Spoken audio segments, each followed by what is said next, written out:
Te agradece. Olá, pessoal, tudo bem? Pedro Marconi aqui, da editora Sorian.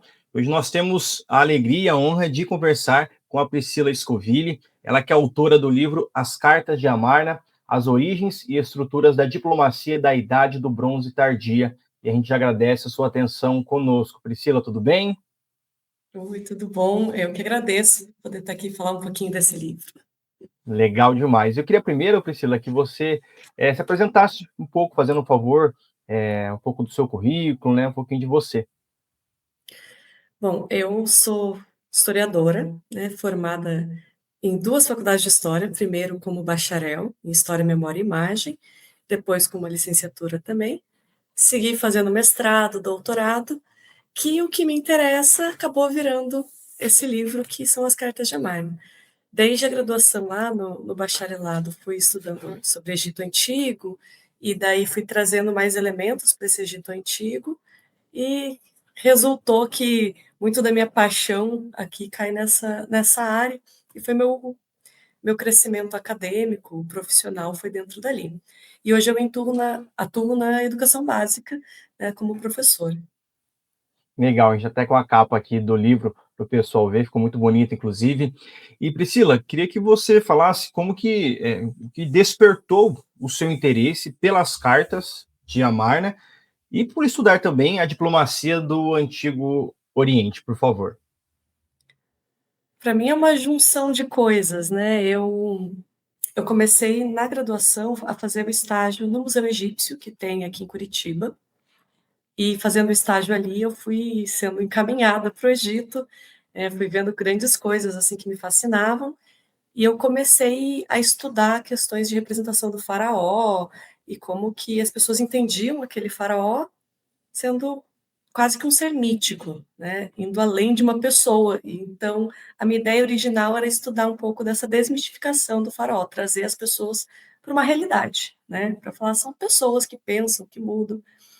E nesses estudos do faraó, eu comecei a fazer um curso de hierógrafo, e no meio desse curso, a professora Liliane Coelho, que me orientou depois no mestrado, ela me falou de uma carta que tinha escrita em cuneiforme para a rainha Ti, que era uma das coisas que estavam sendo abordadas ali no meu TCC, na graduação.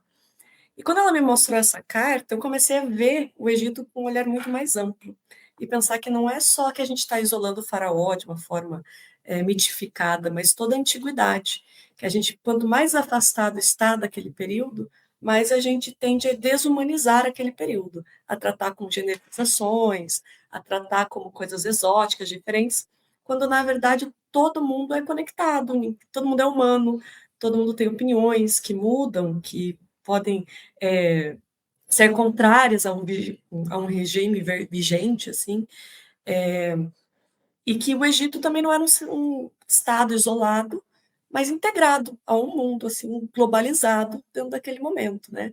Claro que com diferenças do mundo atual, mas muito mais parecido com a gente do que a gente imagina, né? Ninguém queria ser isolado, os países queriam ter diferentes comunicações, de acesso a diferentes coisas, e por meio dessas cartas eu fui vendo isso. Começou com a carta da Rainha Ti, mas eu comecei a ler as outras cartas e fui vendo essa integração nesse antigo Oriente, né, que vai ligar o Egito, a Mesopotâmia, a Turquia, ao Chipre, ao Mediterrâneo ali, e trazer essas conexões de um para o outro foi dando uma visão de mundo muito mais integrada do que a gente costuma imaginar no nosso senso comum, no nosso imagético do passado, né? Então isso foi me despertando essa questão. Priscila, o sistema de Amarna é considerado o primeiro sistema diplomático, né, estruturado que se tem registro. O que exatamente vai diferenciar o sistema Amarna das relações diplomáticas que já existiam antes dele? Eu costumo tratar ele como o primeiro sistema porque é a primeira vez que está sistematizado, né? Existiam contatos diplomáticos, é, estruturas que começaram a existir, mas eram muito frágeis. Então, um pouco antes dele, existiram dois outros momentos, que eu chamo os momentos de Ebla e os momentos de Mari. E nesses momentos, os contatos diplomáticos, eles aconteciam de uma forma instável, era temporário, era vitalício, era enquanto eu estou falando com você, nossos acordos funcionam, mas não tinha nada para garantir isso a longo prazo.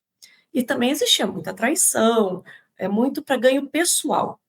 Com a Marna, o modelo se transformou.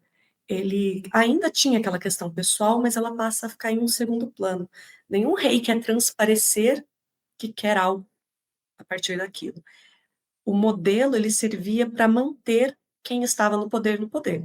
E existiam 5 reinos principais que dominavam todo o Oriente Próximo, que eram a Babilônia, a Assíria, a Midânia, Egito e Hatti. Então o sistema ele meio que mantinha esses 5 reis governando sobre todo o território, toda a região da Síria-Palestina, independentemente de quem fosse o governante no momento. Né? A ideia era manter esses 5 poderes. Então, estruturou-se um sistema ali que vai ser mais em busca de uma paz mais duradoura do que era antes, né? Quando começou a se estruturar essa organização. Ótimo.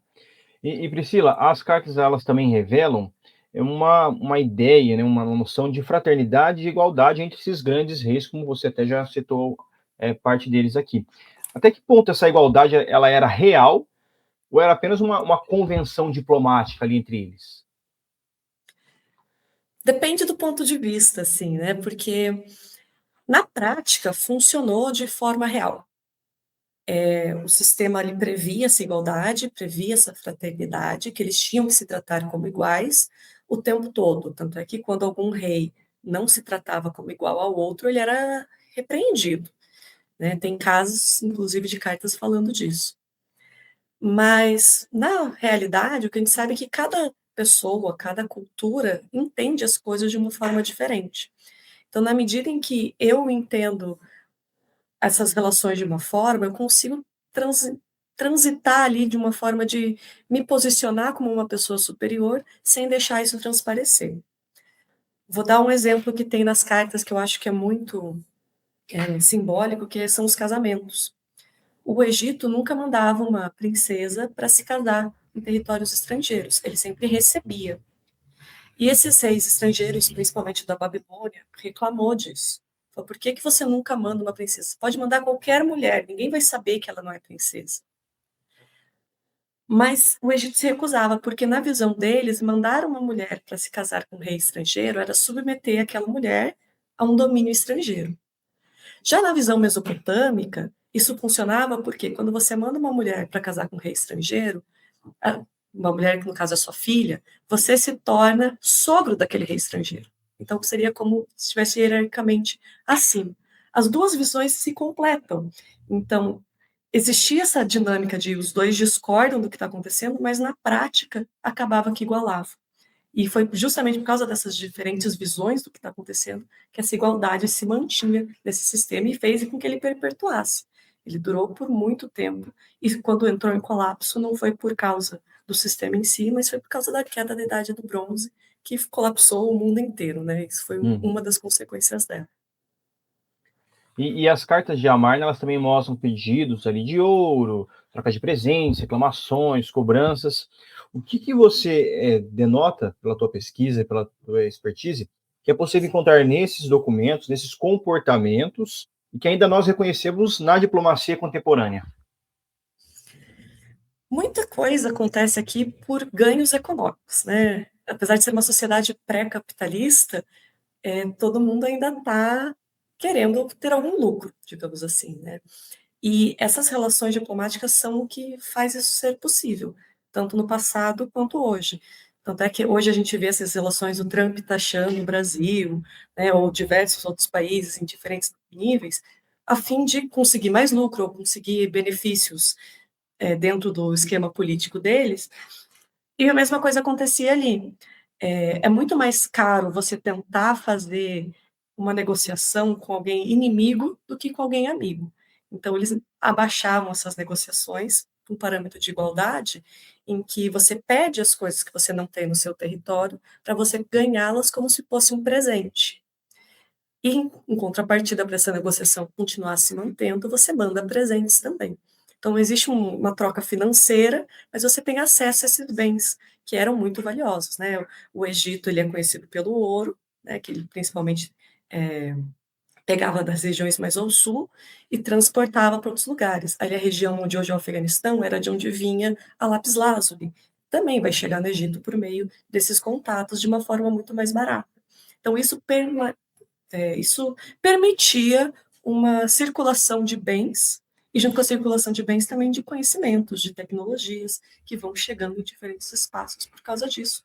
Assim como hoje, é um mundo globalizado que quer trazer materiais que não tem disponível no seu território para ali de uma forma mais barata. E Priscila, a diplomacia ela é muito sutil, acredito que até os dias de hoje, a relação, o que você usa de palavras, gestos, e como que essa simples escolha de uma palavra, nas cartas, por exemplo, elas poderiam demonstrar essa questão do poder, da submissão, da amizade, da tentativa de negociação que existia na época? Tem várias palavras-chave aqui nessas cartas, assim, quando a gente vê as estruturas, né? A primeira delas é irmão. Os reis têm que se tratar como irmãos, como se fosse uma grande família mesmo, né? Você é meu irmão e ele é meu irmão, porque isso coloca uma igualdade. A palavra, em acadiano, que é a língua diplomática dessa época, ela significa irmão, mas ela também significa aquilo que está ao seu lado, pode ser o braço. Então, é justamente alguém igualitário, ninguém acima de você. Então, quando você vai se referir a um rei do mesmo nível que você, se mantém como irmão. Outra palavra que aparece bastante é amor. Você declara amor muitas vezes. Ah, eu amo você, eu amo sua mãe, que eu consigo estabelecer amor com você 10 vezes mais do que eu já estabelecia de amor com seu pai. E esse amor, ele entra como uma referência a esses presentes. Se eu estou te amando 10 vezes mais, eu estou te mandando 10 vezes mais presentes, se eu espero que você me mande 10 vezes mais presentes. Então, esses são alguns termos ali que vão manter essa relação, principalmente o amor e a irmandade, né? Para fazer essa referência de trocas. Mas toda a E, estrutura ela é bem organizada. Sim. Aham. E o livro ele utiliza história, antropologia, arqueologia. Queria que você falasse para a gente o que essa abordagem interdisciplinar ela permitiu enxergar nas cartas de Amarna que talvez uma análise histórica tradicional não conseguiria revelar. É muito difícil a gente enxergar o mundo sem conseguir reproduzir, né? E qualquer passado é irreproduzível. Quando a gente coloca as coisas em caixinhas, a gente não consegue pensar em todos os detalhes daquelas caixinhas, né? É, Se a gente pensa só por um olhar histórico, a gente vai acabar caindo nos teóricos da história e o trabalho fica muito mais teórico mesmo, né? Trazendo questões da antropologia, eu consegui trazer elementos do que faz o ser humano, né? Traz essa relação de como cada um se entende pessoalmente, ou como cada um se entende dentro desse sistema, como que eles dialogam ali. Eu trouxe questões da ciência da computação para estabelecer análises de rede.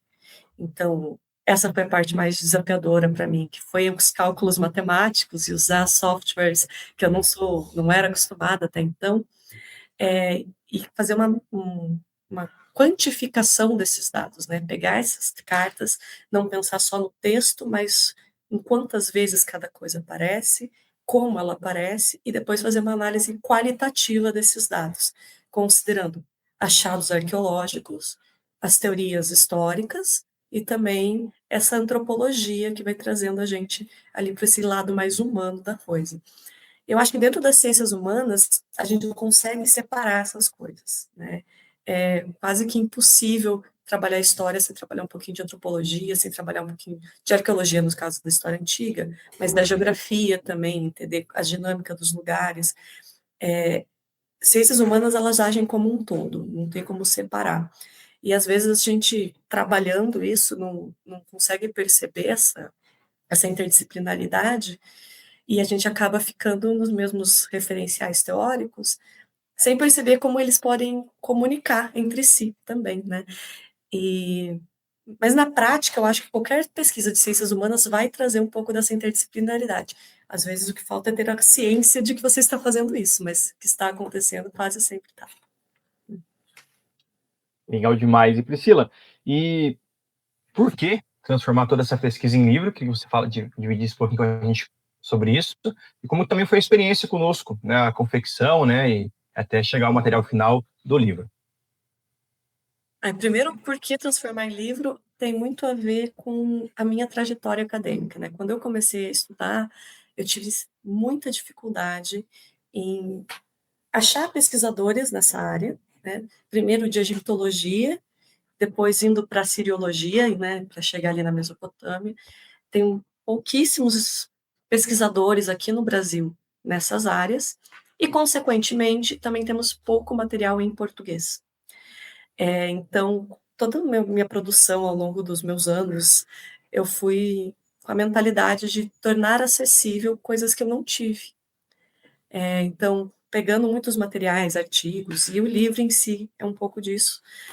Tanto é que eu fiz as traduções usando a língua acadiana que eu consegui aprender, né, graças a um curso que eu fiz com a professora Kátia Poser, que foi minha orientadora, e pesquisas autônomas e contatos que eu fiz ao redor do mundo, eu fui estudando o acadiano, eu fui estudando o cuneiforme, a ponto de eu conseguir traduzir essas cartas, ainda que com alguma ajuda do inglês em alguns momentos também, para a gente ter em português, porque crescendo na academia a gente consegue ter mais, aliás, crescendo o número de coisas na academia, a gente consegue ter mais pesquisadores para produzir mais, né, e tornar esse conhecimento mais acessível.